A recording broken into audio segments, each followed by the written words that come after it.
U.S. Secretary of State Antony Blinken told the UN Security Council Thursday that Russia is planning an attack on Ukraine within days, and that intelligence information indicates it could be preceded by a fabricated pretext. He said some possibilities are a staged terrorist bombing inside Russia or a staged drone strike against civilians. Even a fake or real chemical weapons attack is possible. Blinken arrived in New York after a last-minute change to his travel plans to convey the gravity of the situation. He's on his way to meet other leaders at the Munich Security Conference on Friday. U.S. officials, including Blinken, have put the number of Russian forces poised on the Ukrainian border at more than 150,000. He said a Russian attack would include missile and bomb strikes, cyber attacks on key Ukrainian institutions, and ground attacks on vital targets, including the capital, Kyiv, which is home to nearly 3 million people. He urged the Russian government to clearly announce that it will not invade Ukraine. Blinken has also written to his Russian counterpart, Sergei Lavrov, proposing that they meet in Europe next week. Lavrov's deputy, Sergei Vershinin, chaired Thursday's meeting as Russia holds the rotating presidency of the UN Security Council this month. Vershinin dismissed Western accusations that Moscow is not upholding its obligations. He said attempts to place the blame on Russia are, in his words, futile and baseless. After the meeting, he told reporters Western governments should stop what he called hysteria about a Russian invasion. The crisis in Ukraine has united most Republicans and Democrats in Congress in a rare moment of bipartisan agreement that the United States must stand strong against the aggression of the Russian president. But a small group within the Republican Party, heavily influenced by former President Donald Trump's stance toward Russia, has criticized U.S. President Joe Biden for opposing Russian President Vladimir Putin's designs on Ukraine.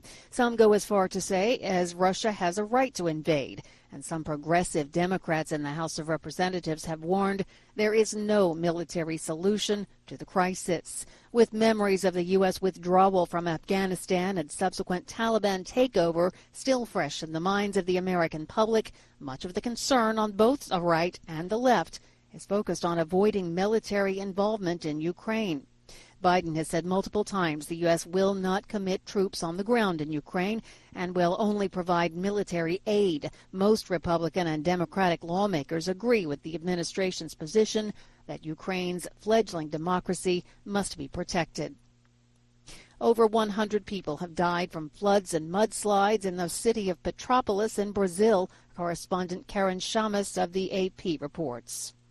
Footage on social media showed homes and cars being swept away and water swirling through the city. One video showed a bus being swallowed up by a flooded river as passengers scurried out of the windows for safety. Unfortunately, not everyone made it onto the riverbanks and some were washed away out of sight. Survivors were digging to find loved ones who disappeared after the landslides. Officials were unable to tell how many bodies are missing or still trapped in the mud. Petropolis resident Rosaline Virginia was left traumatized by the events. I could only hear my brother yelling, "Help, help." My God, it's very sad to see people asking for help and having no way of helping, no way of doing anything. It's desperate, a feeling of loss so big. I'm Karen Shamas. Petropolis is 68 kilometers north of Rio de Janeiro. It was hit by torrential rainfall on Tuesday. The search for survivors continued Thursday with some 500 rescue workers joining locals to try to find some of the missing. At least 35 people have yet to be accounted for. Authorities in Sydney have closed several beaches following the first fatal shark attack in the area since 1963. Baited lines and drones were being used to try and track and catch the great white shark, the suspected great white shark involved in Wednesday's attack. The shark attacked a swimmer off of Little Bay Beach, about 20 kilometers south of Sydney, Australia's largest city. Police have not disclosed the identity of the victim.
Hi, thank you for watching. I hope the videos are useful for you. Please subscribe to my channel using the button below.